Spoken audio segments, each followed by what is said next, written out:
Hi hello ನಮಸ್ಕಾರ, this is yours Karthik. So ಇವತ್ತು ಯಾವ ವಾರ ಅಂತ ಅಂದರೆ ಶುಕ್ರವಾರ ಅಲ್ಲ ಗುರುವಾರ, ರಾಯರ ವಾರ. ಸೊ ರಾಯರು ಎಲ್ಲರಿಗೂ ಒಳ್ಳೇದು ಮಾಡಲಿ, ಒಳ್ಳೆ ಬುದ್ಧಿ ಕೊಡಲಿ ಅಂತ ಹೇಳ್ತಾ ಆ್ಯಸ್ ಯೂಶುವಲ್ ನಿಮ್ಮ ಮುಂದೆ ನಿಮ್ಮ ಕಾರ್ತಿಕ್ ಹಾಜರಾಗಿದ್ದೀನಿ. ಸೊ ಸ್ನೇಹಿತರೆ, ಡಿ ಕೆ ಶಿವಕುಮಾರ ಒಂದು ಮಾತು ಹೇಳ್ತಾನೆ ಎಲ್ಲಿ ಸಮಾವೇಶದಲ್ಲಿ. ಏನಂತ ಹೇಳ್ತಾನೆ? ಕುಮಾರಸ್ವಾಮಿ ಹರಿತೀನಿ ಅಂತ ಹೇಳ್ಬಿಟ್ಟು, ಏನು ನೀನು ಹರಿಯೋದು, ಅಧಿಕಾರ ಇಲ್ಲದೆ ಹೋದಾಗಲೇ ಈಗ ಯಾಕೆ ಕರೀತಿದ್ಯಾ ಅಂತ ಫ್ರಸ್ಟ್ರೇಟೆಡ್ ಶಿವಕುಮಾರ ಮಾತಾಡ್ತಾನೆ. ಯಾಕೆ ಅವನಿಗೆ ಫ್ರಸ್ಟ್ರೇಟೆಡ್ ಶಿವಕುಮಾರ? ನಾಟ್ ಪ್ರಾಸ್ಟಿಟ್ಯೂಟ್ ಏನೋ ಹೇಳ್ಬಿಟ್ಟು ಅದು ತದನಂತರದಲ್ಲಿ ಏನೋ ಒಂದು ಆಗಿತ್ತು ಇವರ ಒಂದು ಭಾಳ ಆಪ್ತಳು ಲಕ್ಷ್ಮೀ ಹೆಬ್ಬಾಳ್ಕರ.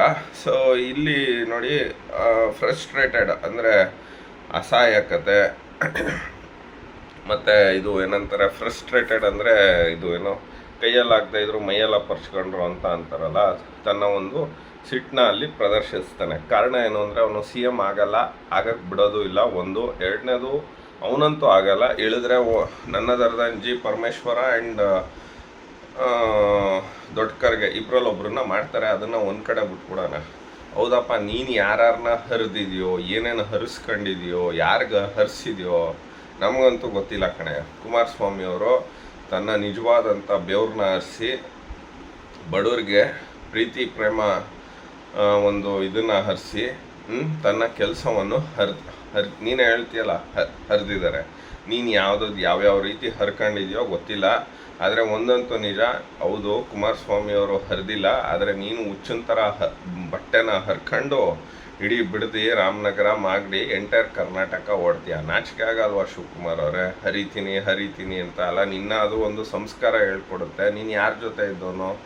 ಆಯಿತಾ, ಕುಮಾರಸ್ವಾಮಿಯವರು ಏನೂ ಹರಿಯೋಕ್ಕಾಗಿಲ್ಲ. ಆದರೂ ಪಾಪ ನೀನು ನಿನ್ನ ತಮ್ಮನ ಗೆಲ್ಲಿಸ್ಕೊಳಕ್ಕಾಗದೆ ಹರ್ಕಂಡೆ ಅಲ್ವಾ, ಬಟ್ಟೆನ ಬಾಯಿನ ಎಲ್ಲನೂ ಅಲ್ವಾ. ಅದಾದ ಮೇಲೆ ನಾನು ಹರಿತೀನಿ ಅಂದ್ಬಿಟ್ಟು ನೀನು ಹೇಳ್ತೀಯ ಮೇಕೆದಾಟನ್ನ ಹರಿಸ್ತೀನಿ ಅಂತ. ಇವತ್ತವರೆಗೂ ನೀನು ಮೇಕೆದಾಟು ಏನೂ ಕಿಸಿಯೋಕ್ಕಾಗಿಲ್ಲ. ಅದಾದ ಮೇಲೆ ನಮ್ಮ ಸೋಕಾಳ್ ಸಿದ್ದರಾಮುಲ್ಲ ಖಾನ್ ಸಮಾಜವಾದಿ ನೀರು ಹರಿಸ್ತೀನಿ ಅಂದ್ಬಿಟ್ಟು ಯಾವುದು ಎತ್ತಿನ ಹೊಳೆನ ಮಾಡ್ದ ಪುಣ್ಯಾತ್ಮ. ಇವತ್ತವರೆಗೂ ಅದನ್ನು ನೀರು ಹರ್ಸೋಕ್ಕಾಗಿಲ್ಲ. ಆದರೂ ಪಾಪ ಕುಮಾರಸ್ವಾಮಿಯವರು ಏನೂ ಹರಿಯೋಕ್ಕಾಗಿಲ್ಲ ಅಲ್ವಾ ಶಿವಕುಮಾರ್ ಅವರೇ. ಅಧಿಕಾರ ಇದ್ದಾಗ ದುರಂಕಾರ ಆಡ್ಬೇಡಪ್ಪ mister D K Shivakumar. Mister Kumaraswamy ಅಂದಿದ್ದಕ್ಕೆ ಒದ್ದೋಡಿಸಿದ್ದೀವಿ ನಿನ್ನ ಮಂಡ್ಯದಿಂದ 3 ಲಕ್ಷ ಅಧಿಕ ಮತಗಳಿಂದ, ನಿನ್ನ ತಮ್ಮನ್ನ 3 ಲಕ್ಷ ಅಧಿಕ ಮತಗಳಿಂದ. ಇದಕ್ಕಿಂತ ಹರಿಸ್ಕೊಂಡಿರೋದು ಬೇಕಾ ನೀನು ಜನಗಳಿಗೆ? ಇನ್ನೂ ತುಂಬ ಹರಿದು ಬಿಸಾಕ್ತೀವಿ. ನೀನು ಬಿಡ್ದಿ ವಿಷಯಕ್ಕೆ ಬಾ. ನೀನು ರೈತರೇ ನಿನ್ನ ಹರಿದುಬಿಟ್ಟು ನೇತಾಕ್ತಾರೆ ಸಾರ್ವಜನಿಕವಾಗಿ. ನಿನ್ನ ಒಂದು ಬುದ್ಧಿನ ಇನ್ನೊಂದನ್ನ ಮತ್ತೊಂದನ್ನ. ಆಮೇಲೆ ನೀನು ಹೇಳ್ತೀಯ ಏನದು ಬರೀ 17 ಜನ ಇಟ್ಕೊಂಡು ಏನು ಇವ್ನು ಕಿಸಿಯೋದು ಹರಿಯೋದು ಅಂತ. ನೀನು 135 ಜನನ ಇಟ್ಕೊಂಡು ಏನು ನೀನು ಹರ್ಕೊಳ್ಳೋದು?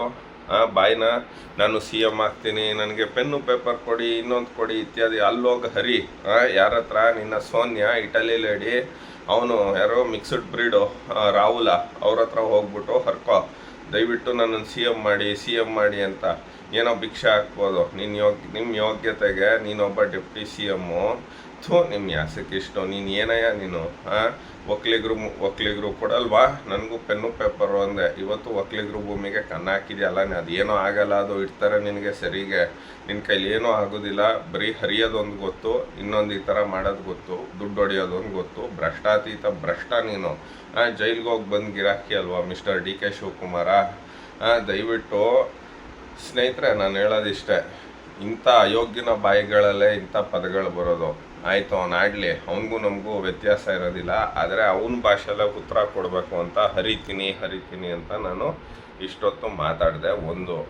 ಎರಡನೇದು, ಇವಂದು ಏನು 3 ವರ್ಷದಲ್ಲಿ ಏನು ಸಾಧನೆ, 5 ಗ್ಯಾರಂಟಿ ಕೊಟ್ಟಿರೋದು ಬಿಟ್ಟರೆ, 5 ಬೈ ಎಲೆಕ್ಷನ್ ಗೆದ್ದಿರೋದು ಬಿಟ್ಟರೆ ಮಿಕ್ಕಿದ ಏನು ಸಾಧನೆ? ಲೋಕಸಭೆಯಲ್ಲಿ ಪಾಪ ಚೆನ್ನಾಗಿ ಹರಿಸ್ಕೊಂಡ್ರು.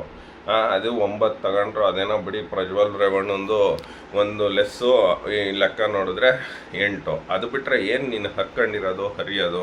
ಸೊ ಹಾಗಾಗಿ ನೀನು ಯಾವುದೂ ಹರಿಯೋಕ್ಕೂ ಆಗಲ್ಲ, ಹರ್ಕೊಳ್ಳೋಕ್ಕೂ ಆಗಲ್ಲ. ಜನಗಳ ಮುಂದೆ ಜನನೇ ನಿನ್ನನ್ನು ಹರಿಸ್ತಾರೆ. ನಿನ್ನ ಯೋಗ್ಯತೆಗೆ 135 ಸೀಟ್ ಕೊಟ್ರು ಆ ಸೋನ್ಯಾ ಅವ್ರ ಮುಂದೆ ನೀನು ಮುಖ್ಯಮಂತ್ರಿ ಆಗೋದಕ್ಕಾಗಲಿಲ್ಲ. ರಾಜ್ಯದ ಒಕ್ಕಲಿಗರಿಗೆ ಮೋಸ ಮಾಡಿದ್ಯಾ. ಒಕ್ಕಲಿಗ ಜನಾಂಗದ ರೈತರಿಗೆ ಮೋಸ ಮಾಡಿದೆ. ಎಲ್ಲರಿಗೂ ಮೋಸ ಮಾಡ್ಕೊಂಡು ನಿನ್ನಂಥವನ್ನ ನಾವು ಇಟ್ಕೋಬೇಕಾ? ಯಾವುದೇ ಕಾರಣಕ್ಕೂ ನಿನ್ನನ್ನು ಈ ಸಲ ಹರಿಸ್ತೀವಿ, ಹರಿದ್ಬಿಟ್ಟು ಕಳಿಸ್ತೀವಿ. ನಿನ್ನ ಬಟ್ಟೆ ಗಿಟ್ಟೆ ಪ್ರತಿಯೊಂದೂ ನೀನು ಪಾಪ ತುಂಬ ಮಾತಾಡಿದ್ಯಾ ಬಿಡ್ದಿ ಯೋಚನೆ ಬಗ್ಗೆ. ಬಾರಪ್ಪ, ಅದು ಏನು ಹರಿಸ್ತೀವಿ, ಅವನೊಬ್ಬ ಓತಿಕ್ಯಾತ ಬಾಲಕೃಷ್ಣ ಮಾಗಡಿ, ಎಲ್ಲರಿಗೂ ಹರಿಸ್ತೀವಿ, ಹರಿತೀವಿ ಅಂದರೆ ಯಾವ ರೀತಿ ಹರಿತೀವಿ ಅಂದರೆ ಕಾರನ್ನು ಹರಿತೀವಲ್ಲ ಆ ರೀತಿ ಹರಿಸ್ತೀವಿ. ಸೊ ಡಿ ಕೆ ಶಿವಕುಮಾರ, ನಾಲ್ಗೆನ ಬಿಗಿ ಇಟ್ಕೊಂಡು ಮಾತಾಡೋ. 2 ಸೀಟ್ ತಗೊಂಡಿರ್ಬೋದು, ಆದರೂ ಕೇಂದ್ರದಲ್ಲಿ ನಾವು ಮಂತ್ರಿ ಆಗಿದ್ದೀವಿ. ನಿನ್ನ ಥರ ಹರ್ಕೊಂಡು ಊರು ತುಂಬ ಎಲ್ಲ ಓಡಾಡ್ಕೊಂಡು ಮಾತಾಡಲ್ಲ, ಆಯಿತಾ? ನಿನ್ನ ಕತೆ ಏನು ಹೇಳು? 135 ಮುತ್ತು ರತ್ನಗಳನ್ನ ಕೊಟ್ಕೊಂಡು ಏನು ಹರ್ಕತ್ತಿದ್ಯಾ ನೀನು? ಏನು ಹರಿದೆ ನೀನು? ಏನು ಕಡ್ದು ಕಟ್ಟೆ ಹಾಕಿದೆ? ನಿನ್ನ ಜನ್ಮಕ್ಕೆ ನಾಚಿಕೆ ಆಗಲ್ವಾ? ಅದೇನು ಅಂತ ನಿಮ್ಮಂಥವರೆಲ್ಲ ಮಂತ್ರಿಗಳಾಗ್ತಾರೋ, ಜನನ ತಗೋತಾರೋ, ವಿ ಡೋಂಟ್ ನೋ. ಬಟ್ ಒಂದಂತೂ ನಿಜ, ಜನ ಈ ಸಲ ನಿನ್ನ ಹರಿದುಬಿಟ್ಟು ಊರು ಬಾಗಿಲು ಮಾಡ್ತಾರೆ. So just weight and watch ಅಂತ ಹೇಳ್ತಾ, ಮಾಜಿ ಆಗೋದಕ್ಕೆ ರೆಡಿ ಆಗು ಇನ್ನು 2 ವರ್ಷದಲ್ಲಿ ಅಂತ ಹೇಳ್ತಾ, as usual it's yours Karthik. ನಮಸ್ಕಾರ.